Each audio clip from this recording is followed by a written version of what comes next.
ಪ್ರಿಯವಾದ ದೇವರ ಜನರೇ, ಈ ದಿನದ ಆರಾಧನೆಗೆ ಮತ್ತೊಂದು ಆವರ್ತಿ ನಿಮ್ಮೆಲ್ಲರಿಗೆ ಸ್ವಾಗತಿಸ್ತೇನೆ. ನಾವು ಆರಾಧನೆಯನ್ನು ಪ್ರಾರಂಭ ಮಾಡೋಕ್ಕಿಂತ ಮುಂಚೆ ನಮ್ಮ ತಲೆಗಳನ್ನು ಭಾಗಿಸಿ ನಮ್ಮ ಮಧ್ಯದಲ್ಲಿ ಪರಿಶುದ್ಧವಾದ ದೇವರಿಗೆ ಆಹ್ವಾನಿಸೋಣ. ನಮ್ಮ ತಲೆಗಳನ್ನು ಭಾಗಿಸಿ ಪ್ರಾರ್ಥನೆ ಮಾಡೋಣ. ಭೂಪರಲೋಕಗಳನ್ನು ನಿರ್ಮಿಸಿದಂಥ ಯೆಹೋವನೇ, ನಿನಗೆ ಕೃತಜ್ಞತಾ ಸ್ತೋತ್ರಗಳನ್ನು ಸಲ್ಲಿಸುತ್ತಾ ನಿನ್ನ ಚರಣದಲ್ಲಿ ನಮ್ಮ ತಲೆಗಳನ್ನು ಭಾಗಿಸಿದ್ದೇವೆ.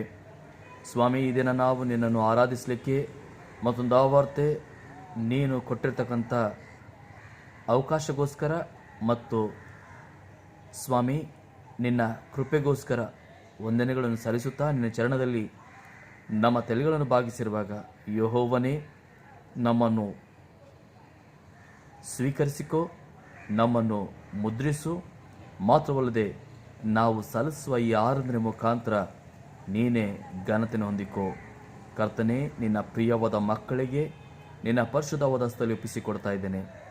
ನೀನೇ ನಿನ್ನ ಮಕ್ಕಳನ್ನು ಸಂಧಿಸಿ ನಿನ್ನ ವಾಕ್ಯಗಳಿಂದ ತೃಪ್ತಿಗೊಳಿಸಿ ನಿನ್ನ ಜನರಿಗೆ ನಿನ್ನ ಚಿತ್ತದಲ್ಲಿ ನಡೆಸಬೇಕಾಗಿ ಯೇಸುವಿನ ಪರಿಶುದ್ಧವಾದ ನಾಮದಲ್ಲಿ ಬೇಡಿ ಹೊಂದಿದ್ದೇವೆ ಸ್ವಾಮಿ, ಆಮೇನ್. ಪ್ರಿಯವಾದವರೇ, ಈ ದಿನದ ಆರಾಧನೆಯಲ್ಲಿ ನಾವು ಕ್ರಿಸ್ತ ಯೇಸುವಿನ ನಾಮಕ್ಕೆ ಕೃತಜ್ಞತವನ್ನು ಸಲ್ಲಿಸುವಂಥ ಆತನಿಗೆ ಎಲ್ಲ ಘನತೆಯನ್ನು ಸಲ್ಲಿಸುವ ಹಾಗೆ ನಾನು ನಿಮ್ಮೆಲ್ಲರನ್ನು ಪ್ರೇರೇಪಿಸ್ತಾ ಇದ್ದೇನೆ. ನಾವು ಆರಾಧನೆಯನ್ನು ಮುಂದುವರಿಸುವಾಗ ಕೀರ್ತನೆಗಳಲ್ಲಿ 98ನೇ ಅಧ್ಯಾಯ ಉತ್ತರ ಪ್ರತ್ಯುತ್ತರಕ್ಕಾಗಿ ಓದಿಕೊಳ್ಳೋಣ. As we move further, we will be reading Psalm 98 रेस्पॉन्सिवली.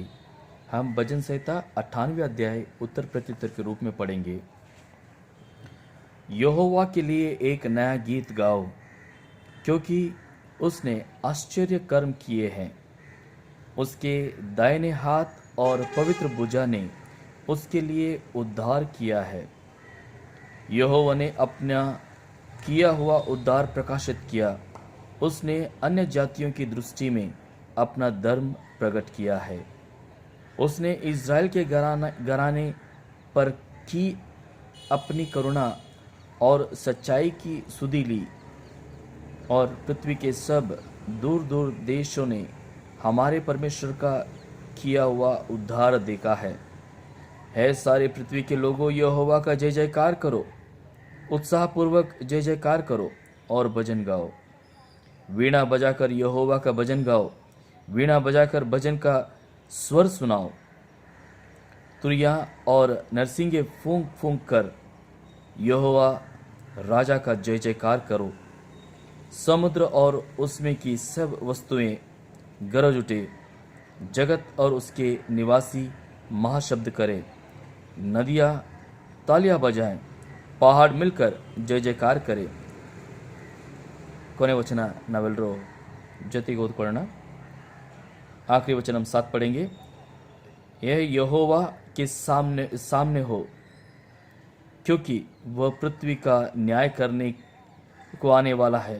वह धर्म से जगत का और सीधाई से देश देश के लोगों का न्याय करेगा.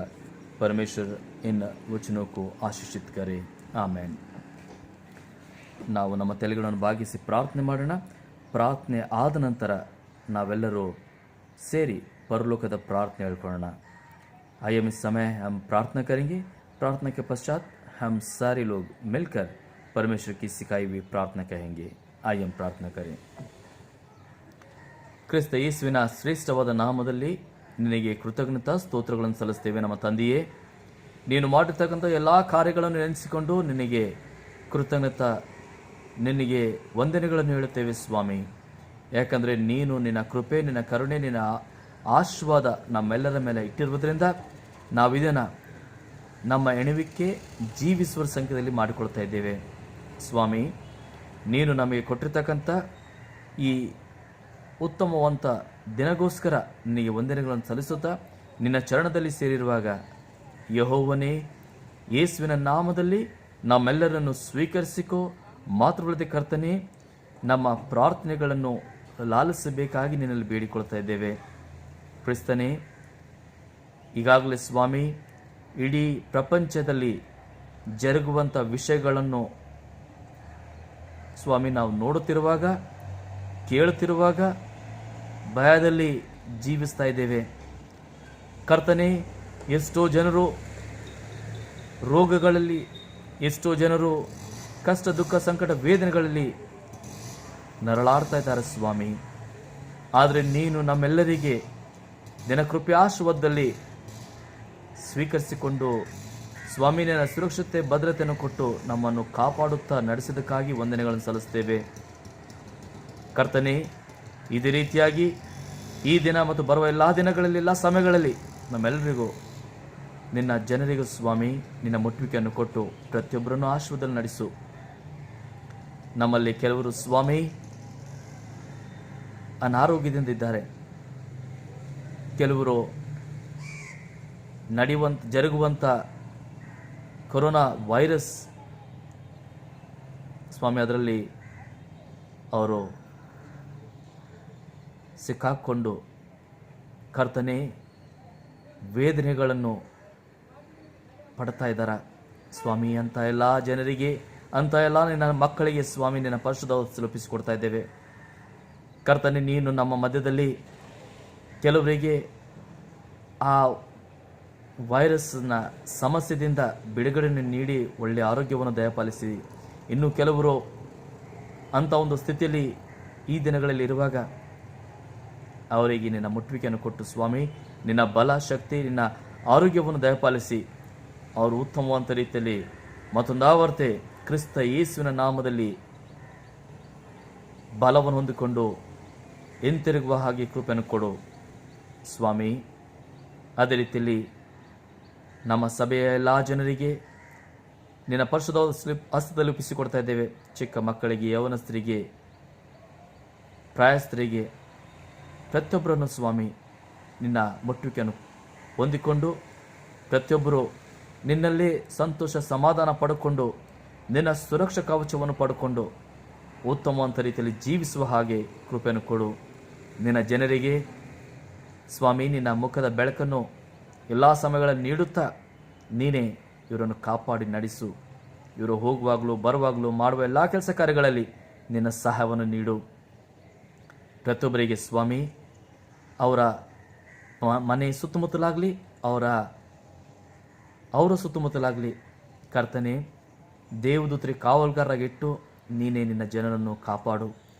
ನಾವು ಅತಿ ಬೇಗನೆ ಒಬ್ರಿಗೊಬ್ರು ಭೇಟಿ ಆಗಲಿಕ್ಕೆ, ನಿನ್ನ ಭವನದಲ್ಲಿ ನಿನ್ನನ್ನು ಆರಾಧಿಸಲಿಕ್ಕೆ ನಮಗೆ ಅವಕಾಶವನ್ನು ಒದಗಿಸಿಕೊಡು ಸ್ವಾಮಿ ಕರ್ತನೆ. ಅದೇ ರೀತಿಯಾಗಿ ನಿನ್ನ ಪವಿತ್ರವಾದ ಚರಣದಲ್ಲಿ ನಮ್ಮ ಸುತ್ತಮುತ್ತಲಿರ್ತಕ್ಕಂಥ, ನಮ್ಮ ದೇಶದಲ್ಲಿರ್ತಕ್ಕಂಥ ಎಲ್ಲ ಜನರಿಗೋಸ್ಕರ ಪ್ರಾರ್ಥನೆಯನ್ನು ಮಾಡುತ್ತೇವೆ ಕರ್ತನೆ. ಪ್ರತಿಯೊಬ್ಬರಿಗೆ ನಿನ್ನ ಮುಟ್ಟುವಿಕೆಯನ್ನು ಕೊಡು. ನಿನ್ನನ್ನು ಹಿಂಬಾಲಿಸಲಿಕ್ಕೆ ನೀನೇ ದೇವರಾತ್ಮನೇ ನಿನ್ನ ಕಾರ್ಯಗಳನ್ನು ಸಾಧಿಸುತ್ತಾ ಈ ಜನರಲ್ಲಿ ಸ್ವಾಮಿ ನಿನ್ನ ಬೆಳಕನ್ನು ತೋರಿಸು. ನಿನ್ನನ್ನು ಹಿಂಬಾಲಿಸಲಿಕ್ಕೆ ಸಿದ್ಧತೆಯನ್ನು ಕೊಡು ಸ್ವಾಮಿ ಕರ್ತನೆ. ಅದೇ ರೀತಿಯಾಗಿ ಈ ದೇಶದಲ್ಲಿ ಜರುಗುವ ಎಲ್ಲ ವಿಷಯಗಳನ್ನು ನಿನ್ನ ಕೈಲಿ ಒಪ್ಪಿಸಿಕೊಡ್ತಾ ಇದ್ದೇವೆ. ಪಾಲಿಟಿಕ್ಸ್ ಆಗಲಿ, ಅಶಾಂತವಾದಂಥ ವಾತಾವರಣ ಆಗಲಿ, ರೋಗಗಳಾಗಲಿ, ದುಃಖಗಳಾಗಲಿ ಸ್ವಾಮಿ ಎಲ್ಲವನ್ನು ನೀನು ನಿನ್ನ ನಿಯಂತ್ರಣದಲ್ಲಿ ತೆಗೆದುಕೊಂಡು ನಿನ್ನ ಚಿತ್ತದನುಸಾರವಾಗಿ ಎಲ್ಲವನ್ನು ಸ್ವಾಮಿ ದೂರಪಡಿಸಿ, ಎಲ್ಲವನ್ನು ಸರಿಪಡಿಸಿ, ಎಲ್ಲವನ್ನು ಕರ್ತನೆ ನಿನ್ನ ನಾಮದ ಮಹಿಮೆಗೋಸ್ಕರ ನೀನು ಸಾಧಿಸಬೇಕಾಗಿ ನಿನ್ನಲ್ಲಿ ಬೇಡುತ್ತಾ ಇದ್ದೇವೆ. ನಮ್ಮ ದೇಶವನ್ನು ಆಳ್ತಕ್ಕಂಥ ಎಲ್ಲ ನಾಯಕರಿಗೆ ತಿಳುವಳಿಕೆ, ಬುದ್ಧಿ, ಜ್ಞಾನ, ಬಲ, ಶಕ್ತಿಯನ್ನು ಕೊಡು ಸ್ವಾಮಿ. ಒಳ್ಳೆಯ ಮನಸ್ಸನ್ನು ಕೊಡು ಸ್ವಾಮಿ. ಒಳ್ಳೆ ರೀತಿಯಿಂದ ಆಳಲಿಕ್ಕೆ ನೀನೇ ಅವರನ್ನು ಪ್ರೋತ್ಸಾಹಿಸು, ಪ್ರೇರೇಪಿಸು. ರೋಗಗಳನ್ನು ಸ್ವಾಮಿ ದೂರಪಡಿಸಿ ಈ ದೇಶದಲ್ಲಿ ನಿನ್ನ ಕಡೆಯಿಂದ ಸಿಗುವಂಥ ಒಳ್ಳೆಯ ಆರೋಗ್ಯವನ್ನು ಪ್ರತಿಯೊಬ್ಬರಿಗೆ ದಯಪಾಲಿಸು. ಅದೇ ರೀತಿಯಾಗಿ ಸ್ವಾಮಿ ನಿನ್ನಲ್ಲಿ ಪ್ರಾರ್ಥನೆ ಮಾಡ್ತೇವೆ. ನಿನ್ನನ್ನು ಸೇವಿಸುವಂಥ ಎಲ್ಲ ನಿನ್ನ ಸೇವಕರಿಗೋಸ್ಕರ, ಸೇವೆ ಸಂಸ್ಥೆಗಳಿಗೋಸ್ಕರ, ಸಭೆಗಳಿಗೋಸ್ಕರ, ವಿಶೇಷವಾಗಿ ನಮ್ಮ ಮೆಥಡಿಸ್ಟ್ ಚರ್ಚ್ ಮುಂಬೈ ರೀಜನಲ್ ಕಾನ್ಫರೆನ್ಸ್ಗೋಸ್ಕರ ಪ್ರಾರ್ಥನೆ ಮಾಡುತ್ತೇವೆ. ಈ ಮುಂಬೈ ರೀಜನಲ್ ಕಾನ್ಫರೆನ್ಸ್ಗೆ ನೇತೃತ್ವವನ್ನು ಕೊಡುವಂಥ ನಮ್ಮ ಬಿಷಪ್ ಸಾಬ್ರ ಮೇಡಮ್ಗೋಸ್ಕರ ಪ್ರಾರ್ಥನೆಯನ್ನು ಮಾಡುತ್ತೇವೆ. ಅವರನ್ನು ಆಶೀರ್ವದಿಸು, ಅವರ ಮಕ್ಕಳನ್ನು ಆಶೀರ್ವದಿಸು. ಅವರ ಮುಖಾಂತರ ಸ್ವಾಮಿ ನೀನು ನಮ್ಮೆಲ್ಲರಿಗೆ ಕರ್ತನೆ ನಿನ್ನ ರಾಜ್ಯವನ್ನು ವಿಸ್ತಾರಪಡಿಸಲಿಕ್ಕೆ ನಡೆಸ್ತಾ ಇರುವುದರಿಂದ ನಿನಗೆ ವಂದನೆಗಳನ್ನು ಸಲ್ಲಿಸ್ತೇವೆ ಕರ್ತನೆ. ಪ್ರತಿ ಮೆಥಡಿಸ್ಟ್ ಚರ್ಚಲ್ಲಿರುವಂಥ ಪ್ರತಿ ಪ್ರತಿ ಸಭಿಕರು, ಸಭಾಪಾಲಕರು, DS-ಗಳು, ಬಿಷಪ್ಸ್ರು ಮತ್ತು ಎಲ್ಲ ಅಧಿಕಾರಿಗಳನ್ನು ನಿನ್ನ ಪರಿಶುದ್ಧದಲ್ಲಿ ಸಮರ್ಪಿಸ್ತಾ ಇದ್ದೇವೆ. ಪ್ರತಿಯೊಬ್ಬರನ್ನು ಆಶೀರ್ವದಿಸು. ನಾವೆಲ್ಲರೂ ಏಕ ಮನಸ್ಸೋಡರಾಗಿ ದೇವರ ರಾಜ್ಯಕ್ಕಾಗಿ ತವಕ ಪಡುವಂಥ, ದುಡಿಯುವಂಥ, ಆತನ ರಾಜ್ಯವನ್ನು ವಿಸ್ತಾರಪಡಿಸುವಂಥ ರೀತಿಯಲ್ಲಿ ನೀನೇ ನಮ್ಮನ್ನು ಆಶೀರ್ವದಿಸು ಸ್ವಾಮಿಯ, ನಮ್ಮನ್ನು ಉಪಯೋಗಿಸಿಕೋ. ಮತ್ತೊಂದು ವಾರ್ತೆ, ಈ ಬೆಳಗಿನ ಜಾವದಲ್ಲಿ ಕೃತಜ್ಞತಾ ಸ್ತೋತ್ರಗಳನ್ನು ಹೇಳುತ್ತಾ ಎಲ್ಲ ಘನತೆ, ಎಲ್ಲ ಮಾನ, ಮಹಿಮೆ, ಗೌರವ ಕೇವಲ ಕ್ರಿಸ್ತನಿಗೆ ಸಲ್ಲಿಸುತ್ತಾ ಈ ಪ್ರಾರ್ಥನೆ ಯೇಸುವಿನ ಪರಿಶುದ್ಧವಾದ ನಾಮದಲ್ಲಿ ಬೇಡಿ ಹೊಂದಿದ್ದೇವೆ ಸ್ವಾಮಿ, ಆಮೇನ್. ಪರಲೋಕ ಪ್ರಾರ್ಥನೆ ಹೇಳ್ಕೊಳ್ಳೋಣ. ಪರಲೋಕದ ನಮ್ಮ ತಂದೆ, ನಿನ್ನ ನಾಮ ಪ್ರಶಂಸೆಪಡಲಿ, ನಿನ್ನ ರಾಜ್ಯವು ಬರಲಿ, ನಿನ್ನ ಚಿತ್ತವು ಪರಲೋಕದ ಪ್ರಕಾರ ಭೂಲೋಕದಲ್ಲಿ ನೆರವೇರಲಿ. ನಮ್ಮ ಅನುದಿನದ ಆಹಾರ ನಮಗೆ ದಯಪಾಲಿಸಿಕೊಡು. ನಮಗೆ ತಪ್ಪನ್ನು ಕ್ಷಮಿಸುತ್ತೆ, ನಮ್ಮ ತಪ್ಪನ್ನು ಕ್ಷಮಿಸು. ನಮ್ಮನ್ನು ಶೋಧನೆ ಸೇರಿಸುವಂಥ ಕೇಡುಗಳನ್ನು ತಪ್ಪಿಸು. ಯಾಕಂದರೆ ರಾಜ್ಯವು, ಬಲವು, ಮಹಿಮೆ ಸದಾಕಾಲ ನಿನ್ನವೇ ಸ್ವಾಮಿ, ಆಮೇನ್. ಪ್ರಿಯವಾದ ದೇವರ ಜನರೇ, ದೇವರ ವಾಕ್ಯಗಳಲ್ಲಿ ಹಳೆ ಒಡಂಬಡಿಕೆ ಭಾಗ, ಆರಿಸಿಕೊಂಡಿರುವಂಥ ಭಾಗ ಹೆಜ್ಕೇಲನ ಪುಸ್ತಕ 36ನೇ ಅಧ್ಯಾಯ 25ರಿಂದ 27ನೇ ವಚನವರೆಗೆ. From the Old Testament, the scripture portion is taken from book of Ezekiel, chapter 36, verses 25 to 27. Ezekiel, chapter 36, 25 to 27. एजिकियल का लिखा हुआ किताब 36वां अध्याय 25 से लेकर 27 वचन तक. ಅದಾದ ನಂತರ ಹೊಸ ಒಡಂಬಡಿಕೆಯಲ್ಲಿ ಕೊಲೊಸ್ಸೆದವರಿಗೆ ಬರೆದ ಪತ್ರಿಕೆ 1ನೇ ಅಧ್ಯಾಯ 12ರಿಂದ 14ನೇ ವಚನವರೆಗೆ. ಕೊಲೊಸ್ಸೆದವರಿಗೆ ಬರೆದ ಪತ್ರಿಕೆ 1ನೇ ಅಧ್ಯಾಯ 12ರಿಂದ 14ನೇ ವಚನ. Colossians chapter 1 verses 12 to 14 from the New Testament. After the Old Testament reading, we will read. नए नियम में हम कोलोस्सियों को लिखा पत्र उसका पहला अध्याय 12 से लेकर 14 वचन तक हम पढ़ेंगे. उससे पहले हम पुराने नियम के एजिकियल की किताब उसका 36वां अध्याय 25 से लेकर 27 तक हम पढ़ेंगे. मैं आप सभी के लिए पढ़ता हूँ. मैं तुम पर शुद्ध जल छिड़कूंगा और तुम शुद्ध हो जाओगे, और मैं तुमको तुम्हारी सारी अशुद्धता और मूर्तों से शुद्ध करूंगा. मैं तुमको नया मन दूंगा और तुम्हारे भीतर नई आत्मा उत्पन्न करूंगा, और तुम्हारी देह में से पत्थर का हृदय निकालकर तुमको मांस का हृदय दूंगा, और मैं अपना आत्मा तुम्हारे भीतर देकर ऐसा करूंगा कि तुम मेरी विधियों पर चलोगे और मेरे नियमों को मानकर उनके अनुसरण करोगे. परमेश्वर इन पढ़े हुए भागों को आशीषित करें. नए नियम का भाग, ಹೊಸ ಒಡಂಬಡಿಕೆ ಭಾಗ, the new testament, Colossians chapter 1 verses 12 to 14. कोलोसियों को लिखा पत्र पहला अध्याय 12 से 14. Giving thanks to the Father who has qualified us to share in the inheritance of the saints in light, for he rescued us from the domain of darkness and transferred us to the kingdom of his beloved Son, in whom we have redemption, the forgiveness of sins. May the good God add his blessings upon the reading of the portion. ದೇವರ ವಾಕ್ಯಗಳನ್ನು ಕೇಳಿಸೋಣ ಮುಂಚೆ ನಮ್ಮ ತಲೆಗಳನ್ನು ಬಾಗಿಸಿ ಒಂದು ಚಿಕ್ಕ ಪ್ರಾರ್ಥನೆ ಮಾಡೋಣ. ಆಯಂ ಪ್ರಾರ್ಥನೆ ಕರೆ. ನನ್ನ ಮನವೇ ಯೆಹೋವನನ್ನು ಕೊಂಡಾಡು, ನನ್ನ ಸರ್ವೇಂದ್ರಗಳೇ ಆತನ ನಾಮವನ್ನು ಕೀರ್ತಿಸು. ತಂದೆ, ನಾವು ನಿನ್ನ ನಾಮವನ್ನು ಕೀರ್ತಿಸಲಿಕ್ಕೆ, ನಿನ್ನನ್ನು ಭಜಿಸಿ ಪೂಜಿಸಲಿಕ್ಕೆ ಸಿದ್ಧತೆಯನ್ನು ಹೊಂದಿರುವಾಗ, ದೇವರೇ, ಈಗಾಗಲೇ ಓದಿರ್ತಕ್ಕಂಥ ವಾಕ್ಯಗಳ ಮುಖಾಂತರ ನಮ್ಮೆಲ್ಲರಿಗೆ ನೀನೇ ಸಂದೇಶವನ್ನು ನೀಡಬೇಕಾಗಿ ನಿನ್ನಲ್ಲಿ ಬೇಡಿಕೊಳ್ತಾ ಇದ್ದೇವೆ. ದೇವರಾತ್ಮನೇ, ನಿನ್ನ ಚಿತ್ತವನ್ನು ನಮಗೆ ತಿಳಿಪಡಿಸು, ಅದರ ತಕ್ಕಾಗಿ ನಡೀಲಿಕ್ಕೆ ನಿನ್ನ ಸಹಾಯವನ್ನು ನೀಡು. ಸ್ತೋತ್ರಗಳನ್ನು ನೀಡುತ್ತಾ ಈ ಪ್ರಾರ್ಥನೆ ನಜರೇತಿನ ಯೇಸುವಿನ ಮುದ್ದಾದ ನಾಮದಲ್ಲಿ ಬೇಡ್ತೇವೆ ಸ್ವಾಮಿ, ಆಮೇನ್. ಪ್ರಿಯವಾದ ದೇವರ ಜನರೇ, ದೇವರ ವಾಕ್ಯಗಳಲ್ಲಿ ನಾವು ಓದಿರ್ತಕ್ಕಂಥ 2 ಭಾಗ, ಹಳೆ ಒಡಂಬಡಿಕೆ ಭಾಗ, ಹೊಸ ಒಡಂಬಡಿಕೆ ಭಾಗ, ಈ ಭಾಗಗಳಲ್ಲಿ ನಾವು ಏನು ನೋಡ್ತಾ ಇದ್ದೇವೆ ಅಂತಂದರೆ, ದೇವರು ತನ್ನ ಕಾರ್ಯವನ್ನು ತನ್ನ ಜನರ ಜೀವಿತದಲ್ಲಿ ಮಾಡುತ್ತಾ ಇದ್ದಾನೆ. ಆತನು ಈ ರೀತಿಯಲ್ಲಿ ಹೇಳ್ತಾ ಇದ್ದಾನೆ ಮನುಷ್ಯರಿಗೆ, ಎಜಿಕೇಲನ ಮುಖಾಂತರ, ನಾನು ನಿಮಗೆ ಶುದ್ಧೀಕರಿಸ್ತೇನೆ, ನಿಮಗೆ ಹೊಸದಾದಂಥ ಹೃದಯವನ್ನು ಕೊಡುತ್ತೇನೆ, ನಿಮ್ಮಲ್ಲಿರ್ತಕ್ಕಂಥ ಕಲ್ಲಿನ ಹೃದಯವನ್ನು ತೆಗೆದುಹಾಕಿ ಮಾಂಸದ ಹೃದಯವನ್ನು ಕೊಡುತ್ತೇನೆ, ಮತ್ತು ಆತನು ನಮ್ಮೆಲ್ಲರಿಗೆ ಶುದ್ಧತ್ವದಲ್ಲಿ ನಡೆಸ್ತಾನೆ ಅನ್ನುವಂಥ ಮಾತನ್ನು ಹೇಳ್ತಾ ಇದ್ದಾನೆ. ಆತನು ಹೇಳ್ತಾನೆ, ನಿಮ್ಮ ಹೃದಯಗಳು ಅಥವಾ ನೀವು ನನ್ನ ಎಲ್ಲ ವಿಷಯಗಳನ್ನು ಕಾಯ್ಕೊಂಡು ನಡೆಯುವಂಥವರಾಗಿರ್ತೀರಿ. ನೋಡ್ರಿ, ಈ ಮಾತನ್ನು ಹೇಳುವಾಗ ये बात जब परमेश्वर कहता है कि मैं तुम्हें अशुद्ध से शुद्ध करूंगा, मैं तुम्हारा मन, तुम्हारे हृदय को जो पथरीला है या पत्थर का है उसे मैं मांस का हृदय में परिवर्तन करूंगा और तुम में मैं अपनी आत्मा भरूंगा ताकि तुम मेरे नियम का अनुसरण करें.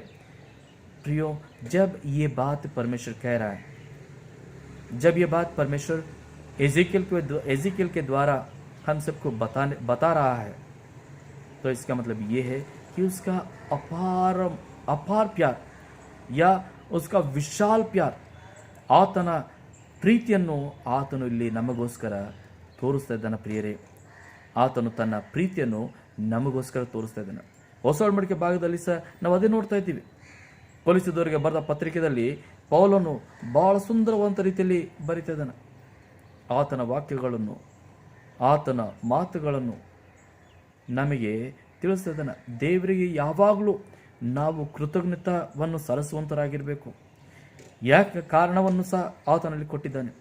ಪ್ರಿಯರೇ, ಈ ದಿನ ನಾನು ದೇವರಿಗೆ ಕೃತಜ್ಞತೆ ಸಲ್ಲಿಸಲಿಕ್ಕೆ ಎದಕ್ಕೆ ಹೇಳ್ತಾ ಇದ್ದೇನೆ ಅಂತಂದರೆ, ನಾವು ಇರುವಂಥ ಸ್ಥಿತಿಗತಿಗಳನ್ನು ಈ ದಿನಗಳಲ್ಲಿ ನಾವು ಆಲೋಚಿಸಬೇಕಾದ್ರೆ, अगर हम हमारे स्थिति को जानने की प्रयत्न करेंगे, आज जिस तरह हम रह रहे हैं, हम बहुत ही दुखित वातावरण में हैं, हम भय में हैं, हम शायद निराशा में हैं, हम शायद पीड़ित हैं.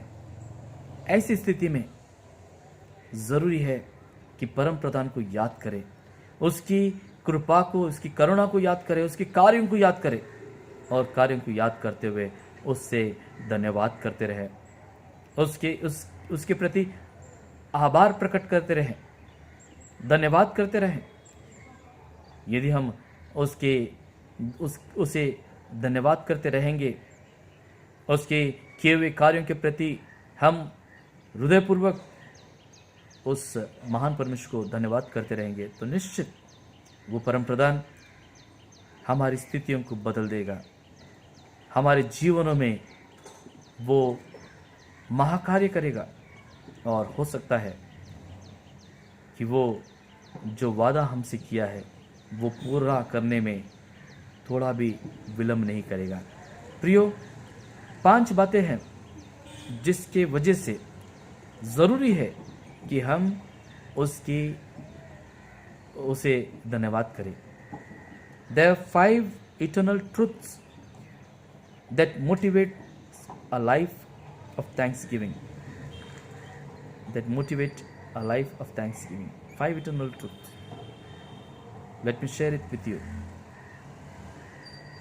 कोलिस्सियों को लिखा पत्र, उसका पहला अध्याय 12 से 14 हम बार पढ़ते रहेंगे.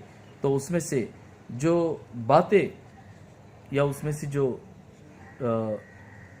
वचन की गहराई अगर हम समझने की प्रयत्न करें, तो वहाँ पर 5 विषय है जिसके कारण हमें परमेश्वर को धन्यवाद करते रहना है. प्रियो, ये 5 विषय जो है ना, जो अब मैं बताऊंगा आपको, ये 5 विषय परमेश्वर इस पृथ्वी के या इस शायद ब्रह्मांड के निर्माण से पहले उसकी योजना में ये थी, उसके हृदय में थी, और 2000 साल पहले उसने इस विषय को वास्तविकता में प्रकट कराया. यानी कि हर एक मनुष्य जाति या हर एक व्यक्ति उसे महसूस किया हो. उन बातों को जो परमेश्वर ने इस पृथ्वी के रचने से पहले अपने हृदय की गहराई में रखा था, उसने उसे 2000 साल पहले प्रकट किया.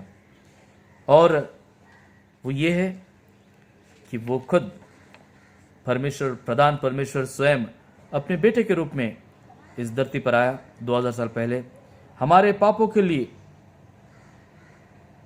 वो मारा गया, गाड़ा गया, पुनरुत्थान हुआ और हम सारे लोगों को अनंतकालीन में प्रवेश करने के लिए रास्ता तैयार किया, या हमारे लिए हमें योग्य बनाया कि हम अनंतकालीन में प्रवेश कर पाएंगे। वो हम सभी को इतना चाहता है कि वो हमको उससे दूर नहीं रख सकता या नहीं रखना चाहता है। He draws his people to himself।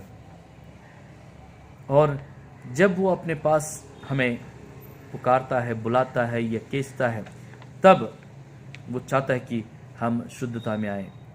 शुद्धता में आने से या शुद्धता में आने के लिए वो हमें हमारे अपराधों का स्मरण कराता है। और वो यदि हम अपने अपराधों को स्वीकार करें और हमारे गुनाहों को उसके सामने रखकर माफ़ी मांगे, तो वो परम प्रधान परमेश्वर जो यीशु के रूप में या बेटे के रूप में वो परमेश्वर जो है वो हमें अपनाएगा, स्वीकारेगा, हमें गले से लगाएगा और हमें वो कभी ना छोड़ेगा। प्रियो, जैसे कि मैंने कहा कि 5 विषय है जिसकी वजह से हम उस महान परमेश्वर को धन्यवाद करते रहना चाहिए।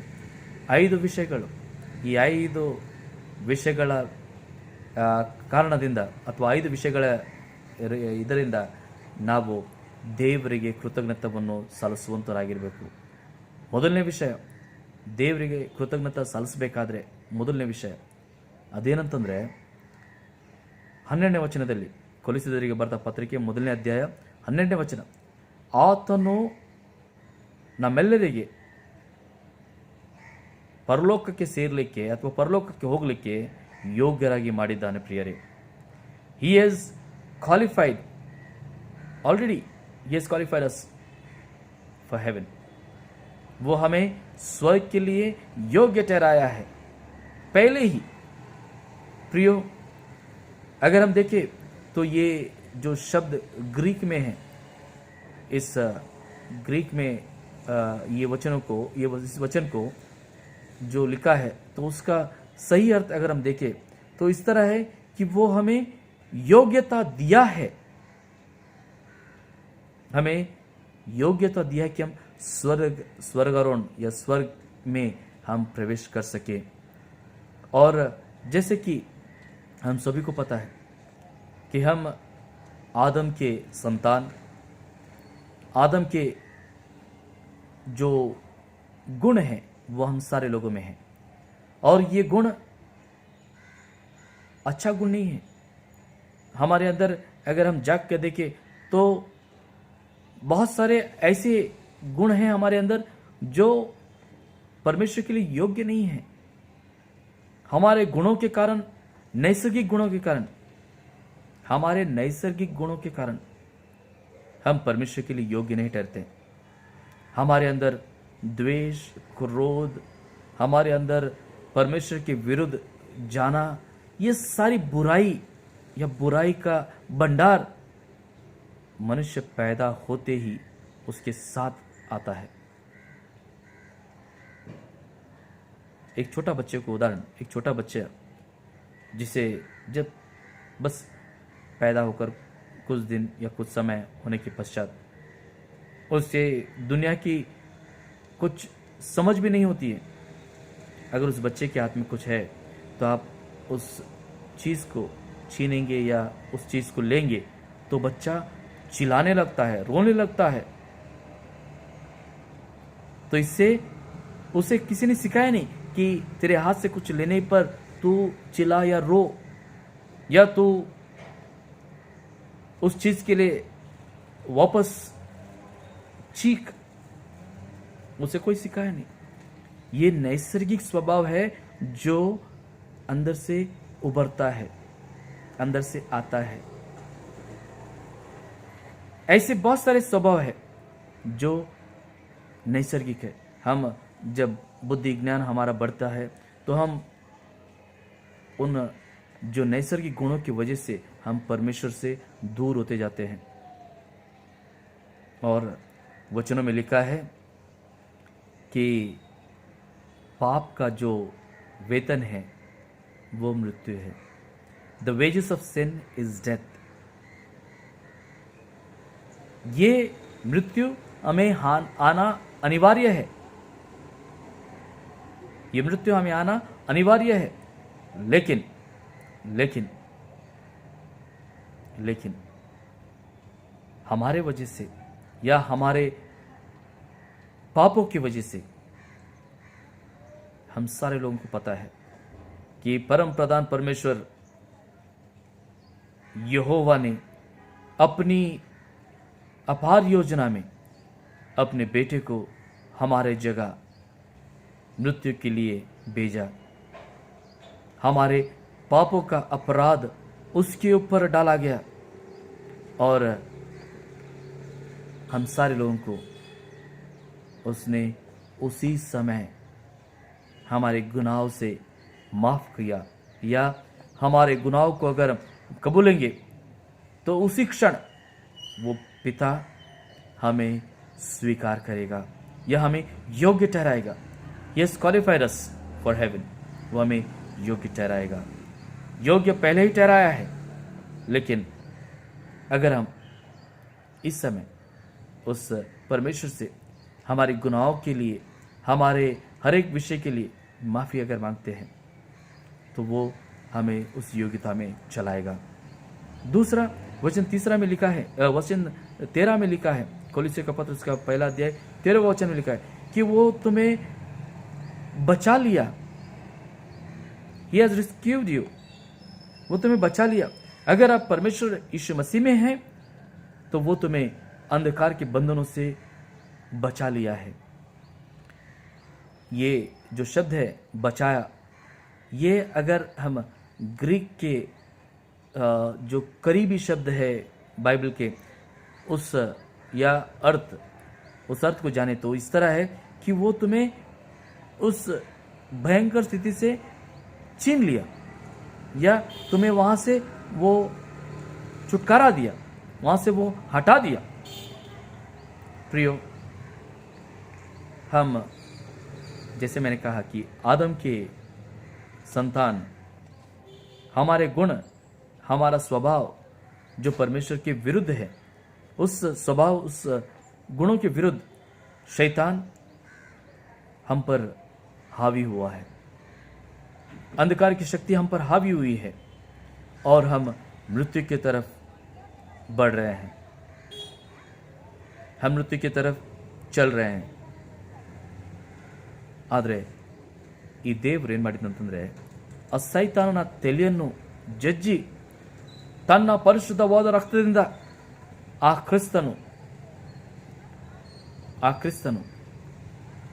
ತನ್ನ ಪರಿಶುದ್ಧವಾದ ರಕ್ತವನ್ನು ಸುರಿಸಿ ಆತನು ಜಯವನ್ನು ಹೊಂದಿದ, ಮರಣದ ಮೇಲೆ, ಅಂಧಕಾರದ ಮೇಲೆ ಜಯವನ್ನು ಹೊಂದಿದ ಆತನ ಜಯದಲ್ಲಿ ನಮಗೆ ಆತನು ರಕ್ಷಣೆಯನ್ನು ನೀಡಿದ।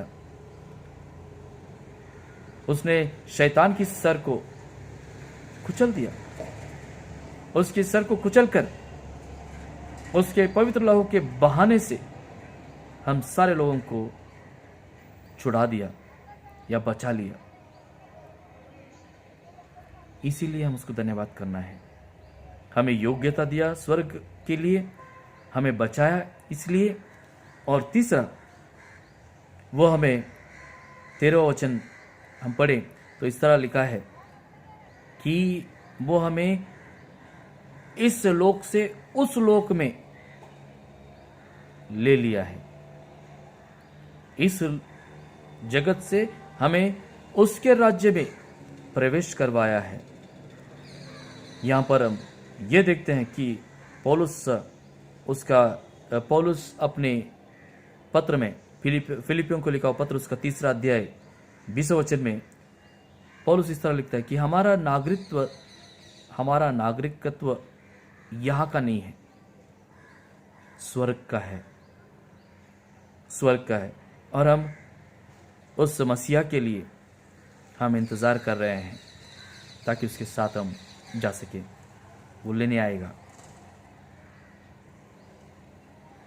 Our citizenship is in heaven. This is what Paul writes.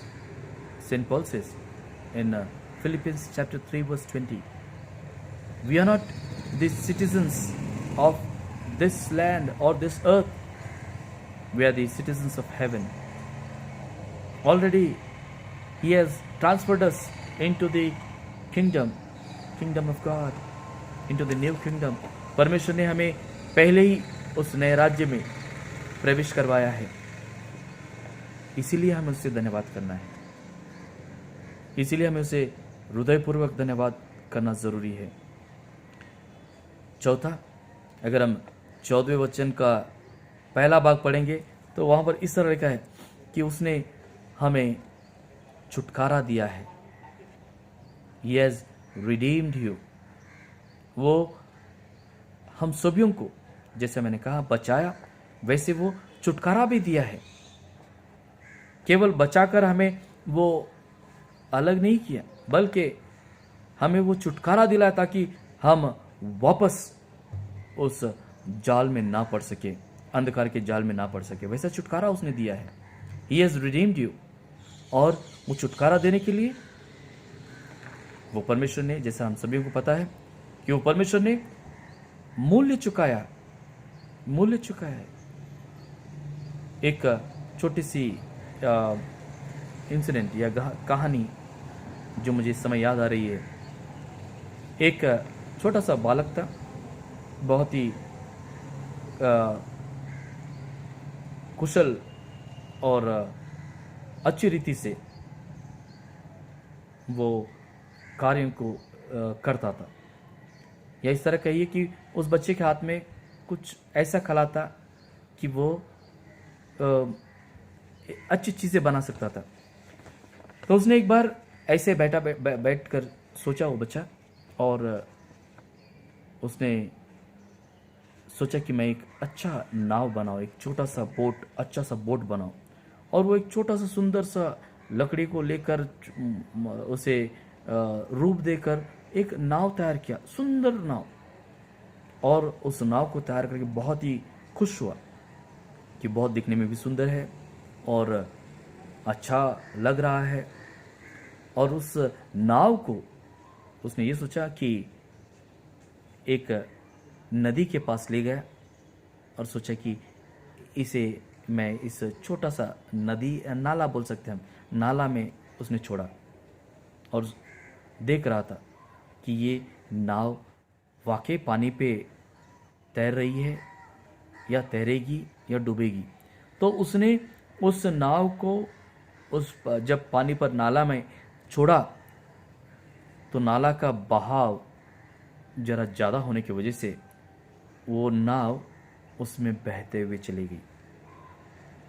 बच्चा पकड़ने की कोशिश किया, लेकिन बहाव थोड़ा ज़्यादा होने की वजह से आगे निकल गया, उसकी पकड़ में नहीं आया। बच्चा रोने लगा कि उसका बनाया हुआ, समय काफ़ी लिया था उसने बनाने के लिए, उसका बनाया हुआ, उसका हस्तकला जिसमें वो बहुत ही मेहनत लगाया, वो नाव निकल कर आगे गया। तो किसी व्यक्ति को आगे मिलता है, वो व्यक्ति उसे बेच दिया शहर में। एक ऐसा समय आता है कि ये बच्चा भी शायद शहर में गया और वो एक दुकान के बाजू से जब जा रहा था, उस दुकान में जब जाका उसने बाहर से, तो उसकी नज़र उसके बनाए हुए उस नाव पर गिरा जो वहां पर थी। तो वो तुरंत भीतर गया और कहा कि ये मैंने बनाया हुआ नाव है, ये मैंने बनाया हुआ मेरा बहुत ही प्रिय नाव है। तो दुकान का मालिक ने कहा कि किस बुनियाद पर तू ये कहता है कि तेरा बनाया हुआ है? तो उसने दिखाया कि देखो मैंने इसको ऐसा किया, वैसा किया, ये किया, वो किया। दुकानदार कहता है कि ठीक है, मान लेता हूँ तूने बनाया, लेकिन मैंने इसे खरीदा है या मैंने इसे किसी ने मुझे बेच कर गया। तब ये बालक कहता है कि मुझे वो चाहिए, आप मुझे दीजिए। तो वो व्यक्ति, दुकानदार कहता है कि एक एक अमाउंट, एक उसका मूल्य तय करता है। कहता है कि इतना मूल्य अगर तू मुझे देगा तो ये मैं तुझे दूंगा।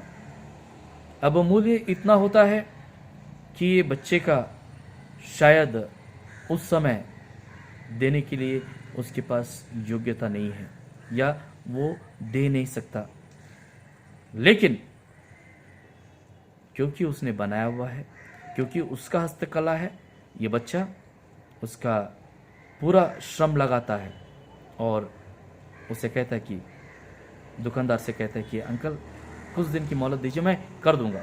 और मोहलत लेकर उस कुछ दिनों में ये बच्चा उसे जाकर जितना मूल्य था उतना मूल्य चुकाकर वो नाव खरीदता है।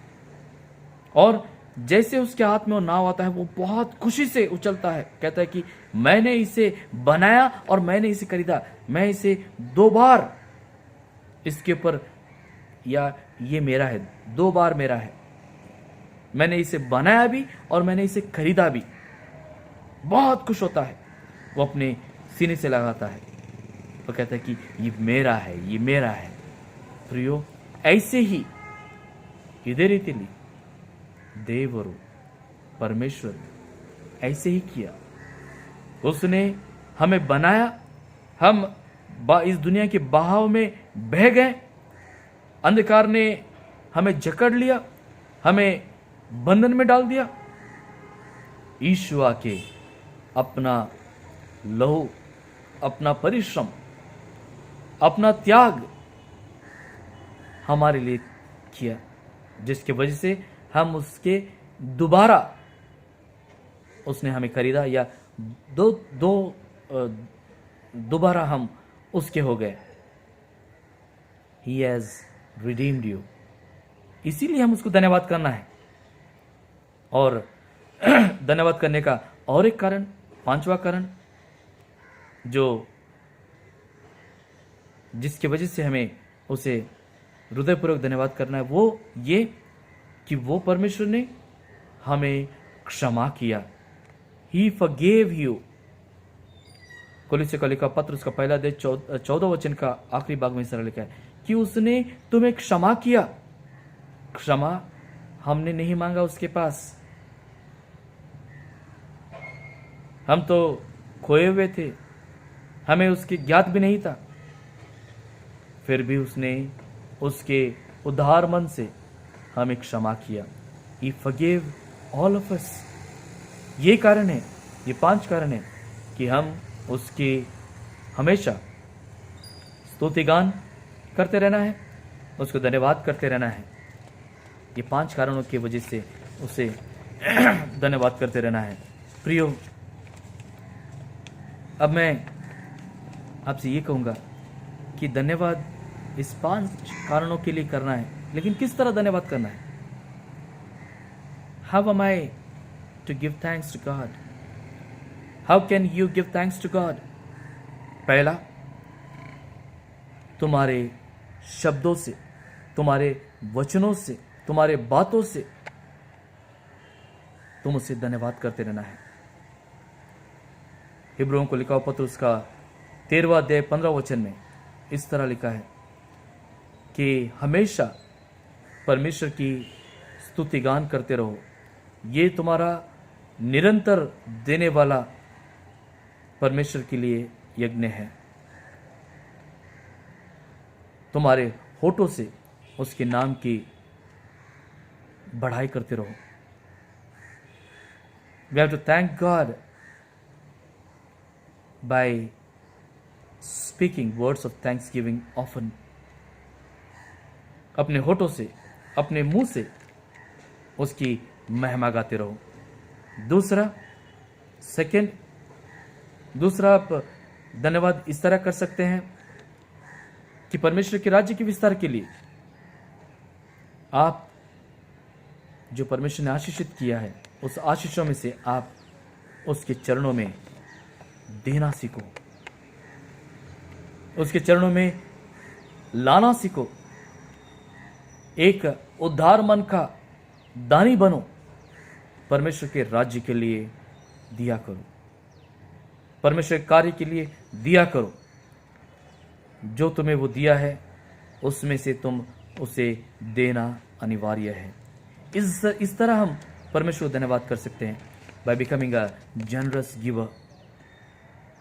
तीसरा, हम उस महान परमेश्वर को धन्यवाद इस तरह कर सकते हैं। तीसरा, हम अपने कार्यों से उसको धन्यवाद कर सकते हैं। Through our act, through our works, through our deeds, we can thank him. Do all the good things, and remember that you were bought at a price, and you need to think on that.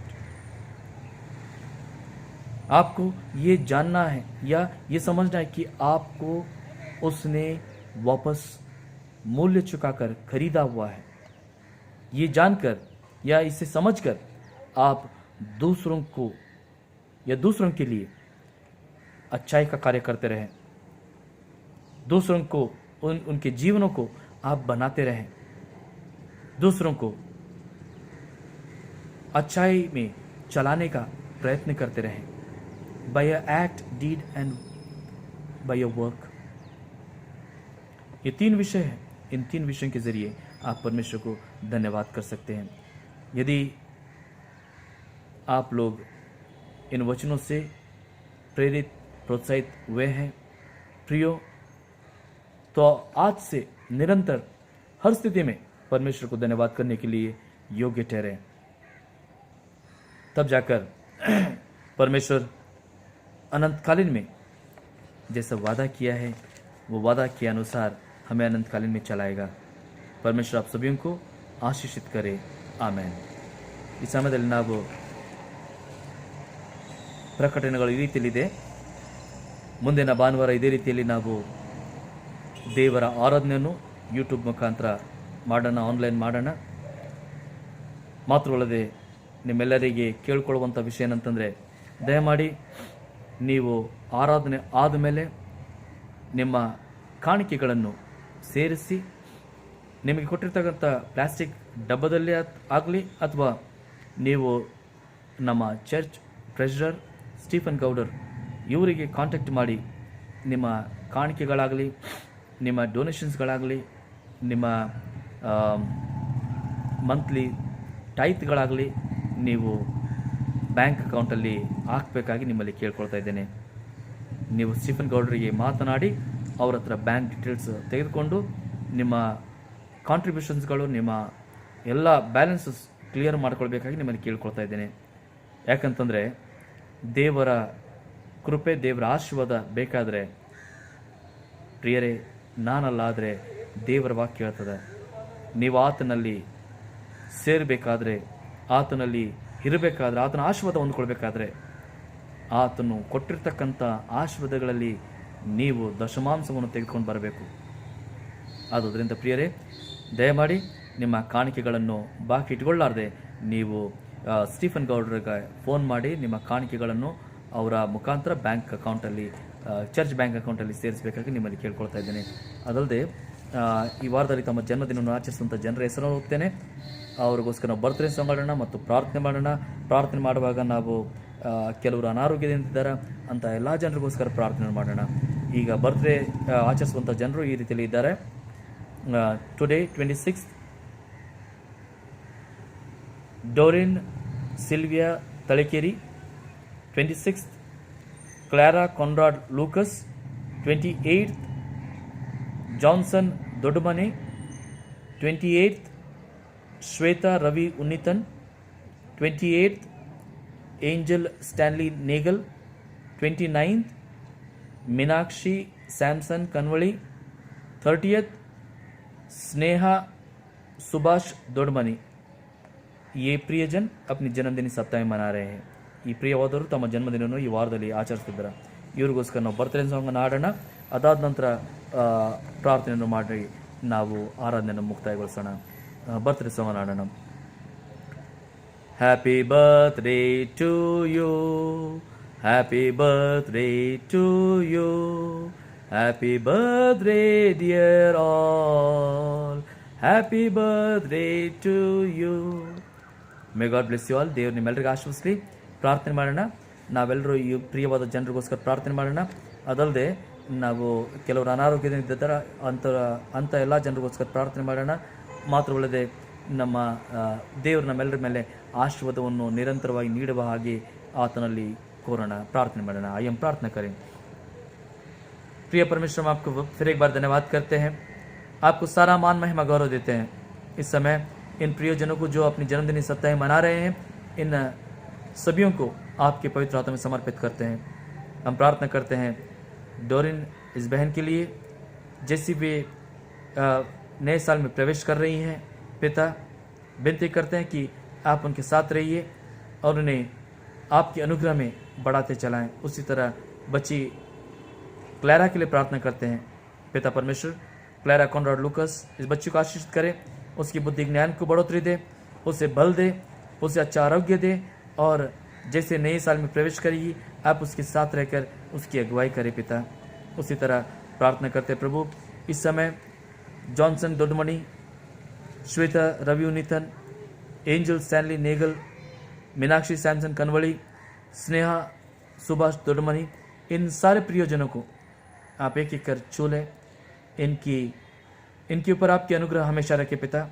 जैसे प्रिय नए साल में प्रवेश कर रहे हैं पिता, विनती करते हैं यीशु के नाम में इन सारे लोगों को पिता आपकी अगुवाई में चलाएं. जिस तरह आप पिछले वर्ष में अब तक इनके साथ रहकर चलाए हैं, ऐसी आने वाले क्षणों में, आने वाले समय में इन प्रियजनों को आप चलाएं. इनके ऊपर आपकी सुरक्षा कवच ओढ़े.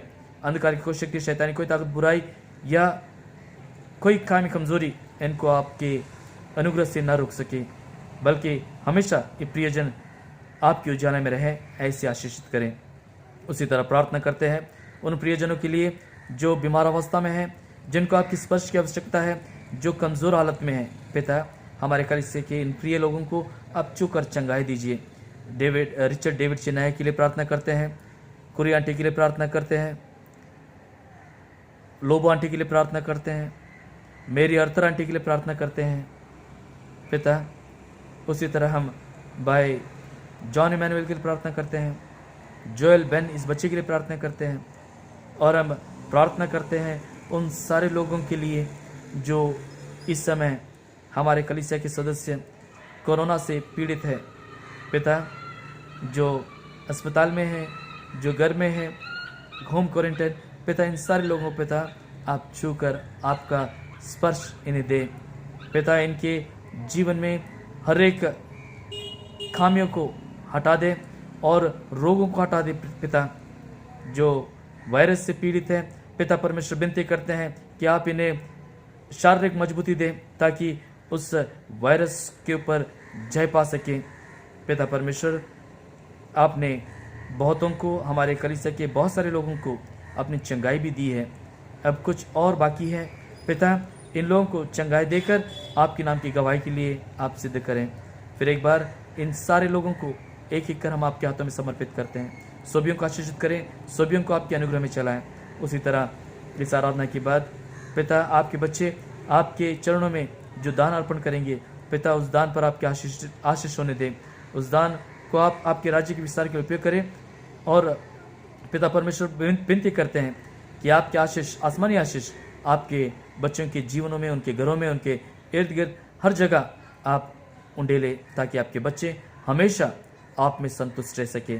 धन्यवाद करते हुए सारा मान महिमा गौरव आप ही को देते प्रार्थना हम अपने उद्धारकर्ता प्रभु यीशु मसीह के मीठे पवित्र मधुर नाम में मांगते करके सुन और दया से कबूल कर पिता. ಆಮೇನ್.